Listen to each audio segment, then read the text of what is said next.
Hello everyone, welcome to the new video. We are continuing our this JPSC syllabus discussion of mains examination. और इस जो discussion जो हम कर रहे हैं मेंस के सिलेबस का, आज इसका नया सेक्शन है और वो है पेपर 5 का हम डिस्कशन करेंगे। बहुत ब्रीफली हम डिस्कस करेंगे ताकि आपको समझ में आ जाए। पेपर 5 है ये जो एग्जाम अभी हमारा होने वाला होगा, ये जो पेपर 5 होगा, ये पेपर 5 इंडियन इकोनॉमी, ग्लोबलाइजेशन और सस्टेनेबल डेवलपमेंट करके ये इसके टॉपिक्स हेडिंग्स हैं। इसमें आपको इंडियन इकोनॉमी के बारे में जानना होगा, ग्लोबलाइजेशन पे क्या था उन सब चीज़ों के बारे में, और सस्टेनेबल डेवलपमेंट। यहाँ से क्वेश्चन जेपीएससी के प्री में 2022 में और 24 दोनों में सवाल देखने को मिला। तो मेंस भी पढ़िएगा, मेंस के साथ साथ प्रीलिम्स ऑटोमेटिक हो जाएगा। टाइम की बात करें तो 3 घंटे का ये पेपर होगा, रिटन होगा और टोटल मार्क्स 200 आएंगे। इस एग्जाम में आप सबको पता है कि शुरू में जो नंबर आएंगे ये 2 मार्क्स के आपको 40 नहीं 20 क्वेश्चन देखने को मिलेंगे, जो कि 40 नंबर के हो गए।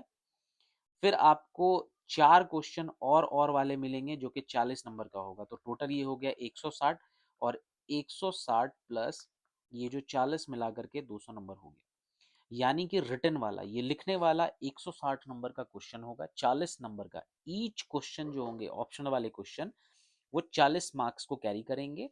और और आपको ऑब्जेक्टिव जो होगा, एमसीक्यू होगा, वो 2 नंबर का होगा, 20 क्वेश्चन जो 40 मार्क्स के होंगे। और कंपलसरी होगा सेक्शन 1 आपके लिए।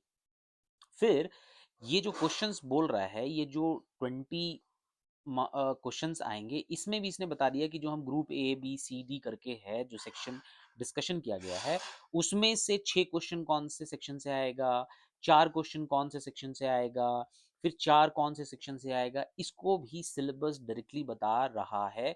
ऐसा नहीं कि कंफ्यूजन में रख रहा है। तो सिलेबस में हर चीज लिखा हुआ है, बस हम पढ़ते नहीं हैं, सिलेबस को हम ध्यान से देखते नहीं हैं। हम बस प्रीलिम्स के पीछे पागल रहते हैं और मेंस का तो तैयारी कभी करने का ही नहीं सोचते हैं। ये हो जाएगा, 2 महीने का टाइम मिलेगा, मेंस कर लेंगे। भाई नहीं होगा, क्योंकि अभी मैं मेंस के लिए खुद प्रिपेयर कर रहा हूँ। अभी मुझे पता चल रहा है difficulties what I am facing right now. चीज़ें लिखने में कितनी मुश्किलें आती हैं जब आप क्वेश्चंस आपको मिलेंगे, और उस टॉपिक के ऊपर में जब आप पीवाईक्यू के क्वेश्चंस को देखेंगे मेंस को, और जब आप लिखने के लिए बैठेंगे तो आप 50 शब्द के बाद आपको वर्ड्स नहीं मिलेंगे। तो अभी से ही प्रैक्टिस करिए कि चीज़ों को लिखना लिखना लिखना एकदम शुरू करिए, लिखिए तभी जा करके होगा।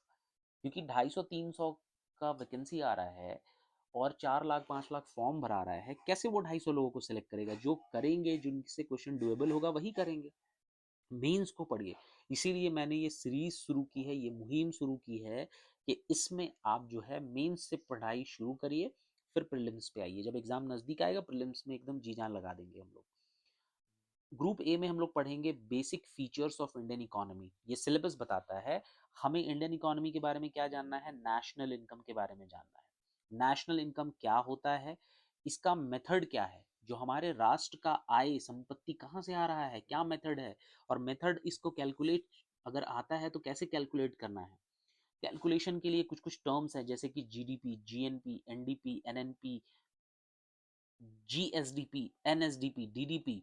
और इन सब में कांस्टेंट के ऊपर में, करंट प्राइस के ऊपर में, फैक्टर कॉस्ट के ऊपर में। यहाँ से तो डायरेक्ट यूपीएससी में क्वेश्चन पूछा है भाई, डायरेक्ट यहाँ पे यूपीएससी में, यूपीएससी ने सवाल यहाँ से डायरेक्ट आपसे किया है। तो चीजें इस तरीके से आपको पढ़नी है। Now the second part is inflation.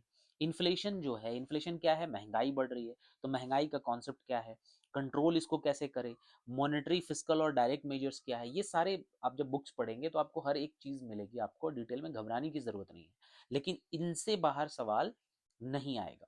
Demographic features की बात करें, डेमोग्राफिक फीचर्स में कि वर्कफोर्स क्या है, 15 से लेकर के 49 साल, 59 और 50 वाले एज में जो हम लोग आते हैं।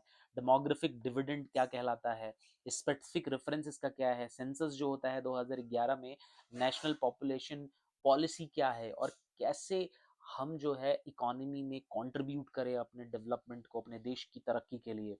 एग्रीकल्चर का रोल क्या है हमारे इकोनॉमी में, रूरल इकोनॉमी क्या होता है, एग्रीकल्चर में नेशनल इकोनॉमी का क्या इंपॉर्टेंस है, एग्रीकल्चर जो खेती बाड़ी है, ग्रोथ इन इंडियन प्रोडक्शन में उसका क्या ग्रोथ है, प्रोडक्टिविटी क्या है, सरकार अलग अलग तरह की योजनाएं ला रही है, कौन कौन सा मेजर सरकार कौन कौन सी चीजें ऐसी स्कीम ला रही है जिससे इम्प्रूव किया जाए एग्रीकल्चर के प्रोडक्शन को।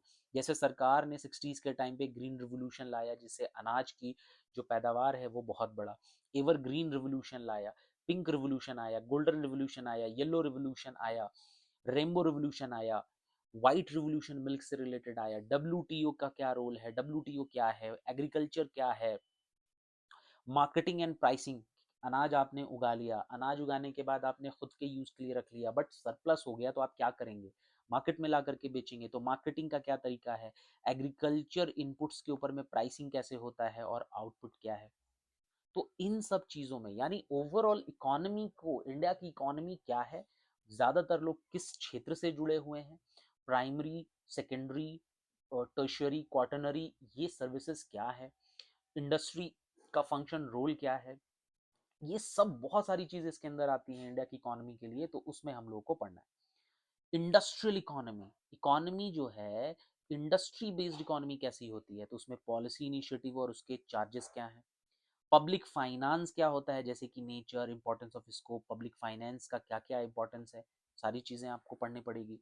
रेवेन्यू के प्रिंसिपल्स क्या हैं, टैक्सेशंस क्या है, टैक्स कितने टाइप के हैं, डायरेक्ट टैक्स क्या होता है, इनडायरेक्ट टैक्स क्या होता है, प्रोग्रेसिव और प्रोपोर्शनल क्या होते हैं, वैल्यू एडेड टैक्स जो है इनका क्या कॉन्सेप्ट है, और अभी में तो आपको जीएसटी पढ़ना ही पड़ेगा, जीएसटी आ गया है। तो ओवरऑल समझ रहे हैं, इकोनॉमी की एक बेसिक बेसिक अंडरस्टैंडिंग आपको रखनी है, क्योंकि आप एक भविष्य में चल के ऑफिसर बनेंगे और आपके ऊपर रेवेन्यू कलेक्शन की जिम्मेदारी है, और आप रेवेन्यू के कलेक्शन में आपको इकोनॉमी का कॉन्सेप्ट इज वेरी इंपॉर्टेंट। अगर आप वहां पे चूक गए तो फिर कैसे काम करेंगे आप, फिर तो वही है, करप्शन होगा, करप्ट बनिएगा ऑफिसर। तो इकोनॉमी को ओवरऑल समझना है, झारखंड की इकोनॉमी को समझना है, इंडिया की इकोनॉमी को समझना है।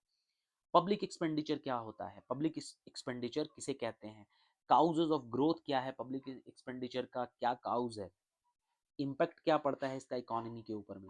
इंटरनल और एक्सटर्नल बोरोइंग किसे कहते हैं, आप इंटरनल बोरोइंग हमारा सरकार का ज़्यादा है या कम है, या एक्सटर्नल बोरोइंग हमारा ज़्यादा है, वो समझना होगा।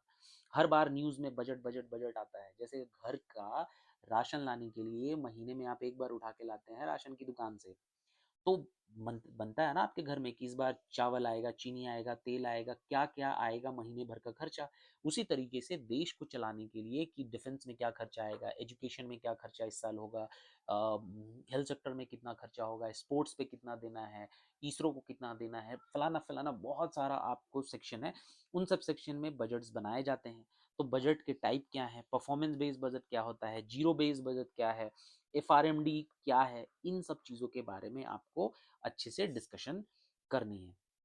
इसके बाद इसका अगला टॉपिक आता है, अगला टॉपिक हम लोग इसमें देखते हैं। अगला टॉपिक में है फिस्कल पॉलिसीज। इसका कॉन्सेप्ट क्या है, फिस्कल पॉलिसी की जो है अचीवमेंट्स क्या है, एम्प्लॉयमेंट क्या है, अचीवमेंट क्या है यहाँ पे, है ना। इकोनॉमिक डेवलपमेंट किसे कहते हैं, इकोनॉमिक डेवलपमेंट और ग्रोथ में क्या अंतर होता है, ग्रोथ किसे कहते हैं, इस चीज़ों के बारे में समझना है। सेंटर और स्टेट के बीच में पैसे का लेन देन कैसे होता है, क्या उनका नियम है, ये पढ़ना है। रोल ऑफ फाइनेंस कमीशन क्या है, फाइनेंस कमीशन है जो सेंटर और स्टेट के बीच में उसका काम क्या है, उसका फंक्शन क्या है, इस चीज़ के बारे में ये बताता है। Financial aspect of 73rd and 74th constitutional amendment, जो कि पंचायती राज सिस्टम और म्यूनसिपैलिटी के बारे में बात करता है, म्यूनसिपैलिटी के बारे में बात करता है। तो हर एक चीज के बारे में आप कहीं ना कहीं पढ़ेंगे, और उसको इकोनॉमी के पॉइंट ऑफ व्यू से आपको थोड़ा एक्स्ट्रा पढ़ना पड़ेगा। हालांकि 73rd और 74th को आपको पॉलिटी वाले सेक्शन में भी पढ़ना है। स्ट्रक्चर क्या है, इंडिया की इकोनॉमी का स्ट्रक्चर क्या है, बैंकिंग सिस्टम इंडिया का क्या है, तो यानी बैंक को पढ़ना होगा। ठीक है, तो बैंक को पढ़ना होगा तो आपको बैंक के साथ साथ आपको एसएलआर पढ़ना पड़ेगा, रिवर्स पढ़ना पड़ेगा, रेपो रेट्स पढ़ने पड़ेंगे, रिवर्स रेपो रेट्स पढ़ने पड़ेंगे, इन सब चीज़ों के बारे में जानकारी रखनी होगी। Composition of direct Indian trade, balance of payment problem क्या है। ठीक है, तो हालांकि शुरू शुरू में वर्ड्स आपको बहुत मुश्किल लगेंगे, इकोनॉमी एक थोड़ा सा कॉम्प्लेक्स टर्म आपको लगेगा कि अरे क्या क्या नया नया चीज़ पढ़ना हो रहा है, बट ग्रेजुअली चीज़ें धीरे धीरे आपकी डेवलप करेंगी और चीज़ें डुएबल लगेंगी। ग्रुप सेक्शन बी में अगर मैं बात करूं, जिसमें sustainable development, economic issues, Indian development की स्ट्रेटजी, ये इसका टॉपिक है। इसमें बात कहेगा आपको कि meaning and measurement of economic development, economy की जो हम डेवलपमेंट की बात कर रहे हैं उसका मीनिंग क्या है, किस पैमाने पे उसको नापे हम, अंडर डेवलपमेंट का क्या कैरेक्टरिस्टिक्स है, इंडिकेटर्स ऑफ डेवलपमेंट क्या है, इंडिकेटर्स ऑफ डेवलपमेंट क्या है, एचडीआई में हमारा रैंक क्या है, जैसे इंडिया का 2022 के अनुसार 130th हमारा रैंक है 2022 के अनुसार।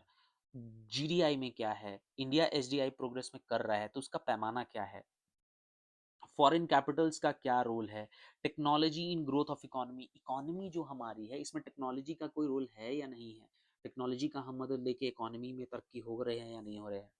सस्टेनेबल डेवलपमेंट की बात करें तो इसका कॉन्सेप्ट क्या है, इंडिकेटर ऑफ सस्टेनेबल डेवलपमेंट क्या है इकोनॉमी के पॉइंट ऑफ व्यू से, सोशल एंड इन्वायरमेंटल सस्टेनेबिलिटी से, देख रहे हैं हर एक चीज को ही डाल दिया है सिलेबस में।